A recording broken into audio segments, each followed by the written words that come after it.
Welcome you to Consumer Times News. We are raising issues on social media to create awareness in society. We also raise consumer complaints with the concerned authorities, companies etc. If you want to raise your voice or raise any issue, please come forward, send the issue to us. If it is in the interest of large number of persons, we will certainly raise it. Moreover, if you like our videos, please subscribe our channel to motivate us to bring more videos. We welcome you to Consumer Times channel. Here we bring different issues for the benefit of society as well as apprise government. If you like these issues, please comment, like and don't forget to subscribe our YouTube channel and share this video. This might benefit someone and motivate our team to bring more videos. Now we talk of India and Nepal relations. The Nepal and India enjoy excellent bilateral ties. Founded on the age-old connection of history, culture, tradition and religion, these relations are close, comprehensive and multidimensional and are pronounced more in political, social, cultural, religious and economic engagements with each other. Despite the close linguistic, marital, religious and cultural ties at people-to-people level between Indians and Nepalis, since late 2015 political issues and Kalapani dispute have led to semi-strained relations between the two countries, with resentment growing amongst the government and people of Nepal. Both countries initiated their relationship with the 1950 Indo-Nepal Treaty of Peace and Friendship and accompanying secret letters that defined security relations between the two countries, and an agreement governing both bilateral trade and trade transients Indian territory. The 1950 treaty and letters exchanged between the then Indian government and Rana rulers of Nepal stated that neither government shall tolerate any threat to the security of the other by a foreign aggressor, and obligated both sides to inform each other of any serious friction or misunderstanding with any neighbouring state likely to cause any breach in the friendly relations subsisting between the two governments. These accords cemented a special relationship between India and Nepal. The treaty also granted Nepalis the same economic and educational opportunities as Indian citizens in India, while accounting for preferential treatment to Indian citizens and businesses compared to other nationalities in Nepal. The Indo-Nepal border is open. Nepalis and Indian nationals may move freely across the border without passports or visas and may live and work in either country. However, Indians are not allowed to own land properties or work in government institutions in Nepal, while Nepalese nationals in India are allowed to work in some Indian government institutions, notably the Indian military. An estimated 32,000 Nepalese citizens are employed as active duty soldiers in the Indian Army, and further 1 million Nepali migrant, 720,892 in 2011, workers are believed to be spread throughout India, while Indian Embassy in Nepal has reported that 600,000 Indian citizens in Nepal have registered their paperwork with the Indian Embassy in Kathmandu as of 2021. The Election Commission of Nepal, however, have published a lower figure of only 562,456 Nepali citizens in India as of 2021, eligible to vote in the upcoming federal elections of 2022 in Nepal. The number of Indian immigrants in Nepal who haven't registered their paperwork with the Indian Embassy in Kathmandu isn't known as of 2021. After years of dissatisfaction by the Nepalese government, India in 2014 agreed to revise and adjust the 1950 Indo-Nepal Treaty of Peace and Friendship to reflect the current realities. However, the modality of adjustment hasn't been made clear by either side. The Nepali side is reported to have submitted an EPG report to the PM of Nepal, while the Indian Foreign Ministry hasn't made any announcements in regards to the submission of the same EPG report to the Indian PM. Despite the close linguistic, marital, religious and cultural ties at people-to-people level between Indians and Nepalis, since late 2015 political issues and Kalapani dispute have led to semi-strained relations between the two countries, with resentment growing amongst the government and people of Nepal. The foundation of relations between India and Nepal was laid with Indo-Nepalese Friendship Treaty in 1950. In the 1950s, the Rana rulers of Nepal welcomed close relations with the newly independent India, fearing a China-backed communist overthrow of their Rana autocratic regime after the success of Communist Revolution in China and establishment of CCP government in October 1, 1949. Rana rule in Nepal, however, collapsed within 3 months of signing the 1950 Indo-Nepal Treaty of Peace and Friendship, only to be replaced by the only pro-Indian party of the time, Nepali Congress. As the number of Indians living and working in Nepal's Terai region increased and the involvement of India in Nepal's politics deepened in the 1960s and after, so too did Nepal's discomfort with the special relationship. Citation needed. India's influence over Nepal increased throughout the 1950s. The Nepalese Citizenship Act of 1952 allowed Indians to immigrate to Nepal and acquire Nepalese citizenship with ease, a source of huge resentment in Nepal. Following the 1962 Sino-Indian border war, the relationship between Kathmandu and New Delhi thawed significantly. India suspended its support to India-based Nepalese opposition forces, opposing the dissolution of democratic government by King Mahendra. The defeat of Indian forces in 1962 provided Nepal with the breathing space, and Nepal extracted several concessions in trade. In exchange, through a secret accord concluded in 1965, similar to an arrangement that had been suspended in 1963, India won a monopoly on arms sales to Nepal.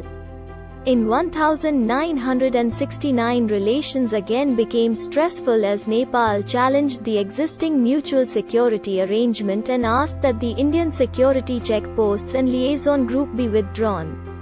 Resentment also was expressed against the 1950s TPF. India withdrew its military checkposts and liaison group consisting of 23 military personnel in 1970 from all but Kalapani area of Nepal, although the treaty was not abrogated.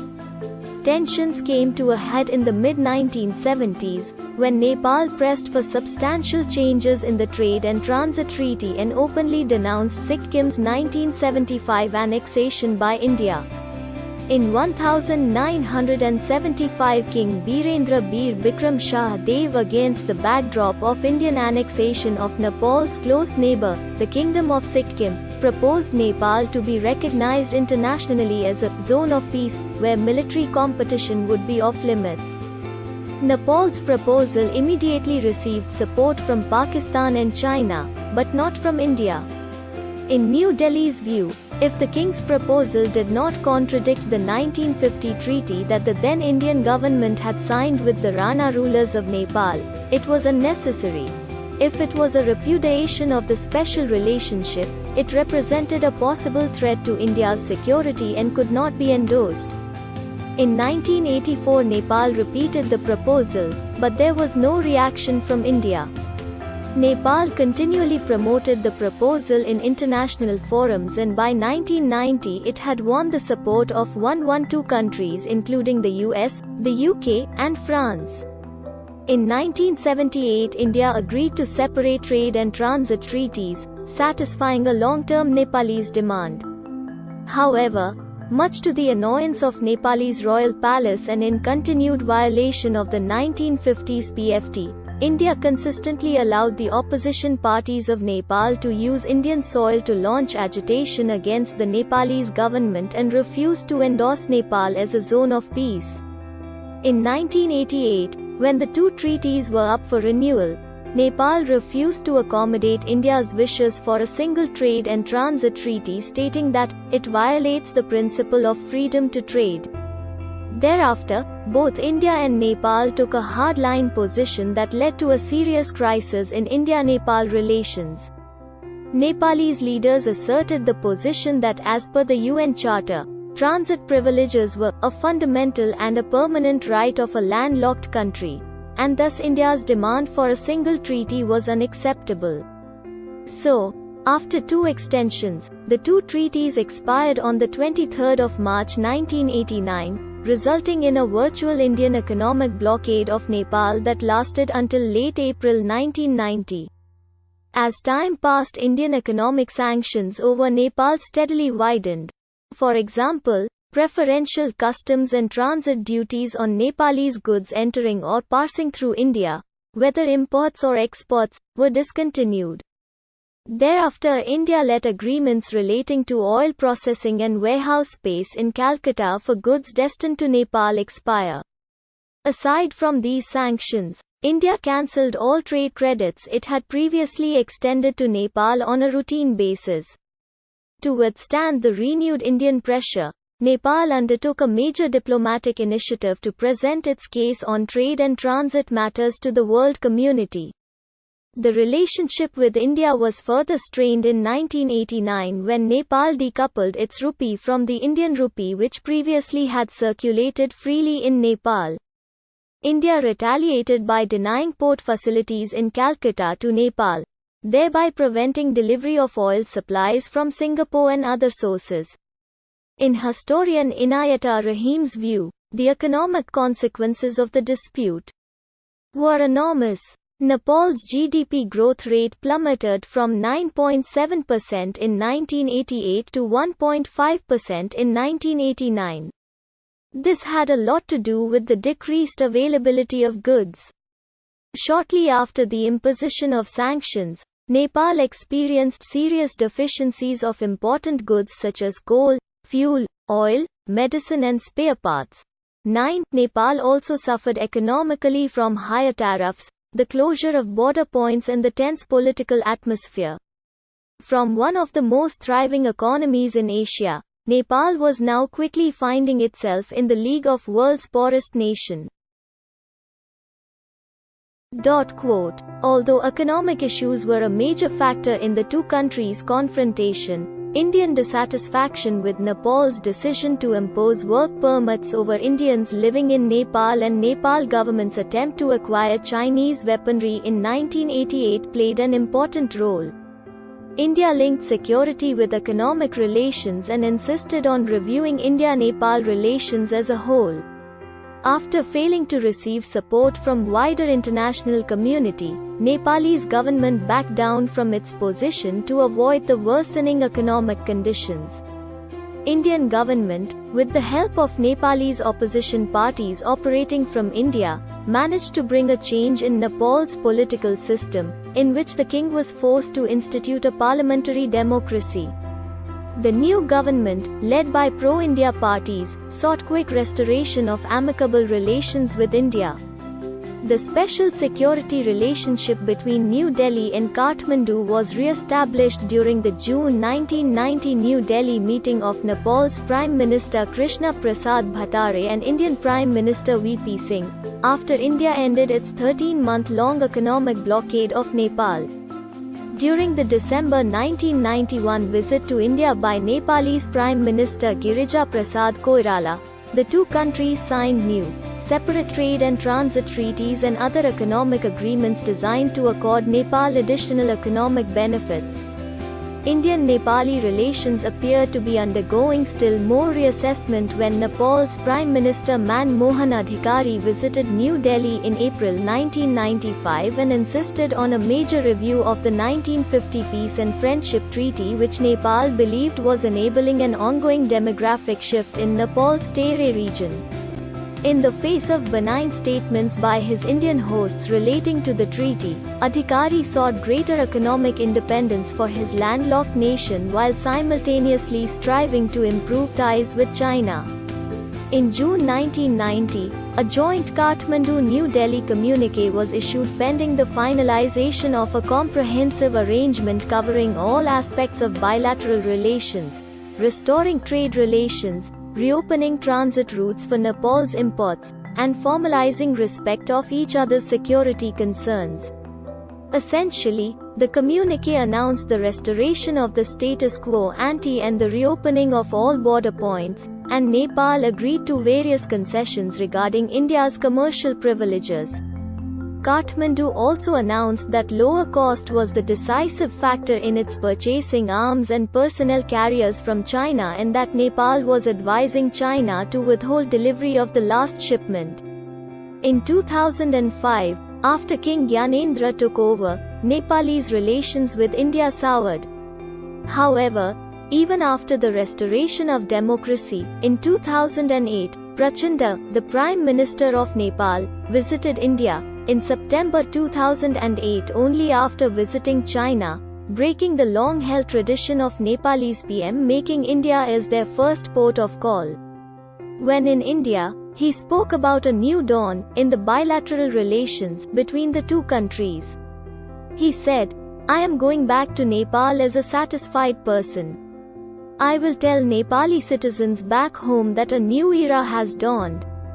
Time has come to effect a revolutionary change in bilateral relations.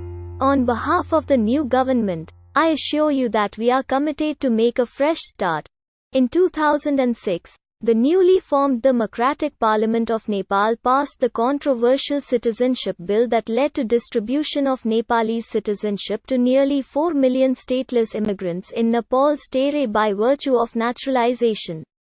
While the Indian government welcomed the reformed citizenship law, certain section of Nepalese people expressed deep concerns regarding the new Citizenship Act and feared that the new citizenship law might be a threat to Nepalese sovereignty. The citizenship bill passed by the Nepalese parliament in 2006 was the same bill that was rejected by late King Birendra in 2000 before he along with his entire family was massacred and upon which Indian government had then formally expressed sorrow. In 2008, Indo-Nepal ties got a further boost with an agreement to resume water talks after a 4-year hiatus. The Nepalese Water Resources Secretary Shankar Prasad Koirala said the Nepal-India Joint Committee on Water Resources decided to start the reconstruction of the breached Koshi embankment after the water level went down. During the Nepal PM's visit to New Delhi in September, the two prime ministers expressed satisfaction at the age-old close, cordial and extensive relationships between their states and expressed their support and cooperation to further consolidate the relationship. The two issued a 22-point statement highlighting the need to review, adjust and update the 1950 Treaty of Peace and Friendship, amongst other agreements. India would also provide a credit line of up to $15 million to Nepal to ensure uninterrupted supplies of petroleum products, as well as lift bans on the export of rice, wheat, maize, sugar and sucrose for quantities agreed to with Nepal. India would also provide $2 million as immediate flood relief. In return, Nepal will take measures for the promotion of investor-friendly, enabling business environment to encourage Indian investments in Nepal. Indian President Ram Nath Kovind met with Nepalese President Bidya Devi Bhandari in Tokyo, 2019. In 2010, India extended a line of credit worth $50 million and 80,000 tons of food grains. Furthermore, a 3-tier mechanism at the level of ministerial, secretary and technical levels will be built to push forward discussions on the development of water resources between the two sides. Politically, India acknowledged a willingness to promote efforts towards peace in Nepal. Indian External Affairs Minister Pranab Mukherjee promised the Nepali Prime Minister Prachanda that he would extend all possible help for peace and development.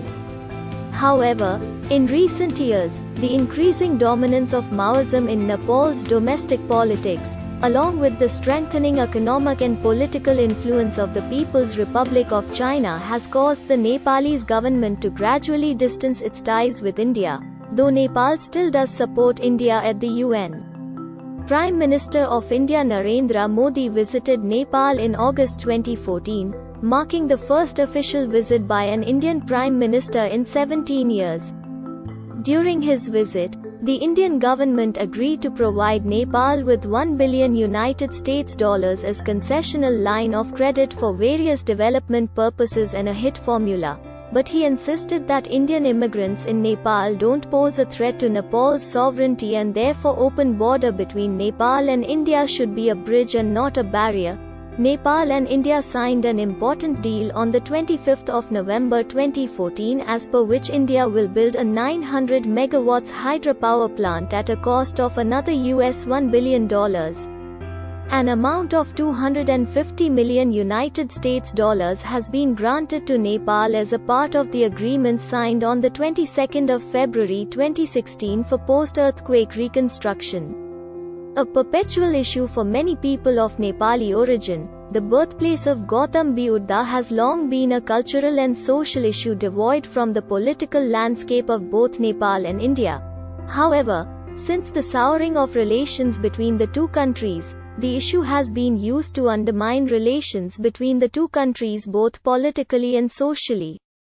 The two-day-long International Buddhist Conference in Kathmandu, which ran from 19 to the 20th of May 2016, marked Vesak and the 2560th birthday of the Buddha, was also used to promote the Buddha's birthplace, which lies in modern-day Nepal.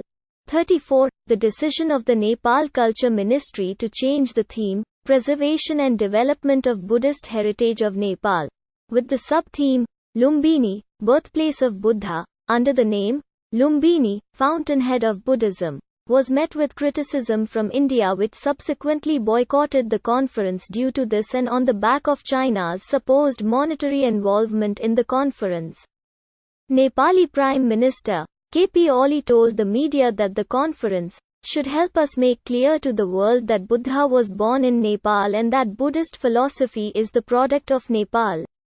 In early March 2017, the fatal shooting of a Nepali man who was protesting Indian occupation on disputed territory between India and Nepal sparked protests in the capital Kathmandu. Indian troops had previously prevented a group of Nepalese farmers living along the border from completing a culvert in the disputed area, which ultimately led to protests. It was considered rare for India to retaliate with gunfire. The territorial disputes of India and Nepal include Kalapani 400 square kilometers at India-Nepal-China Tri-Junction in western Nepal and Susta 140 square kilometers in southern Nepal. Nepal claims that the river to the west of Kalapani is the main Kali River, hence the area should belong to Nepal. But India claims that the river to the west of Kalapani is not the main Kali River. And owing to this new Indian claim, Indian government led by Narendra Modi, for the first time removed the full delineation of Kali River from official Indian map in the newly released map of India in 2018. The river borders the Nepalese province of Sudur Paschim and the Indian state of Uttarakhand. The Suguli Treaty signed by Nepal and British India on 4 March 1816 locates the Kali River as Nepal's western boundary with India. Subsequent maps drawn by British surveyors show the source of the boundary river at different places. This discrepancy in locating the source of the river led to boundary disputes between India and Nepal, with each country producing maps supporting their own claims. The Kali River runs through an area that includes a disputed area of about 400 kilometers around the source of the river, although the exact size of the disputed area varies from source to source. The dispute intensified in 1997 as the Nepali Parliament considered a treaty on hydroelectric development of the river. India and Nepal differ as to which stream constitutes the source of the river. Nepal has reportedly tabled an 1856 map from the British India Office to support its position. Has been controlled by India's Indo-Tibetan Border Security Forces since the Sino-Indian War with China in 1962. In 2015, the Nepalese parliament objected an agreement between India and China to trade through Lipulekh Pass, a mountainous pass in the disputed Kalapani area, stating that the agreement between India and China to trade through Kalapani violates Nepal's sovereign rights over the territory.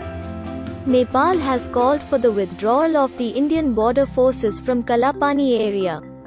As the first step for demarcating Indo-Nepal border, survey teams from both countries located and identified missing pillars along the border, and an agreement was reached to construct new pillars in some places. According to the Nepalese government estimates, of the 8,000 boundary pillars along the border, 1,240 pillars are missing, 2,500 require restoration, and 400 more need to be constructed. The survey teams conducted survey of the border pillars based on the strip maps prepared by the Joint Technical Level Nepal-India Boundary Committee, JTLNIBC. The JTLNIBC was set up in 1981 to demarcate the India-Nepal border, and after years of surveying, deliberations and extensions, the committee had delineated 98% of the India-Nepal boundary, excluding Kalapani and Susta, on 182 strip maps, which was finally submitted in 2007 for ratification by both the countries. Unfortunately, neither country ratified the maps. Nepal maintained that it cannot ratify the maps without the resolution of outstanding boundary disputes, i.e. Kalapani and Susta. India, on the other hand, awaited Nepal's ratification while at the same time urging it to endorse the maps as a confidence-building measure for solving the Kalapani and Susta disputes. In absence of a ratification, the process of completely demarcating the India-Nepal boundary could not be undertaken. Since 2014, to enhance the collaborative relations between the two nations, Nepal and India started trans-border bus services from New Delhi to Kathmandu, connecting the nation's capital of both countries. The service is in operation by Delhi Bus Corporation, DTC, India, and several other private travel companies. At present, 2019, Kathmandu to Delhi bus service, Kathmandu to Siliguri bus service, Kathmandu to Varanasi, Delhi to Janakpur bus service are in operation. PM meeting the Prime Minister of Nepal, Mr. Sher Bahadur Deuba, at Hyderabad House, in New Delhi on April 2, 2022. PM Modi meeting the PM of Nepal, Mr. Sher Bahadur Deuba, at Hyderabad House, in New Delhi on April 2, 2022. India is Nepal's largest trade partner and the largest source of total foreign investments. China has been the largest source of FDI in Nepal from 2015 onward. Besides providing transit for almost entire third country trade of Nepal in accordance with Indo-Nepal Transit Treaty, Nepal has accused India of violating the Indo-Nepal Transit Treaty multiple times. India accounts for over two-thirds of Nepal's merchandise trade, about one-third of trade in services, one-third of foreign direct investments, almost 100% of petroleum supplies, and a significant share of inward remittances on account of pensioners, professionals and workers working in India.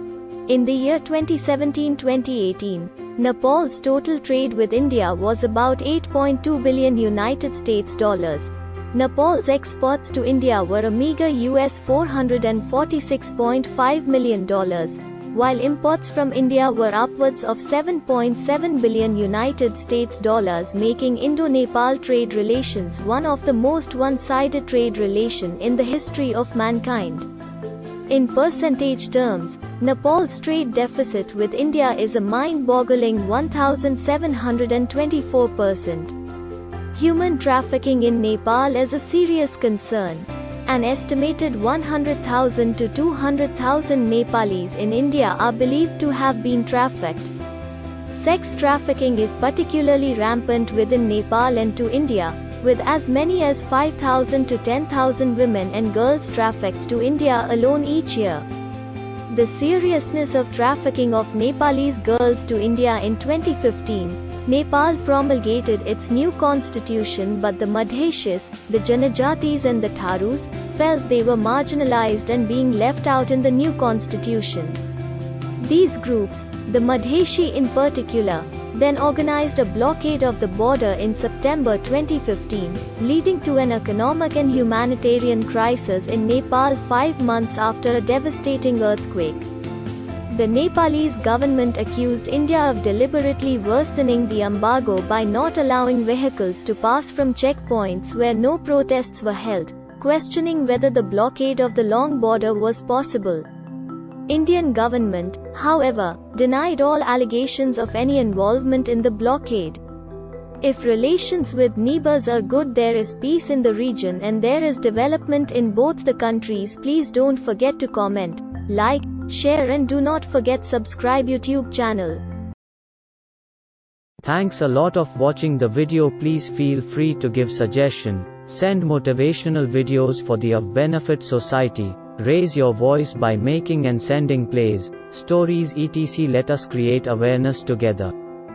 Please feel free to call us if you require any help. You can also be a part of our team or channel as a member or associate. Please call us. Our contact phone no at 981800399990 or on another phone no at 9540003999 or email at info.consumertimes@gmail.com. Visit our website www.consumertimes.in. Please like this video. Please like, share and subscribe. Our channel will motivate our team to work hard. Thank you.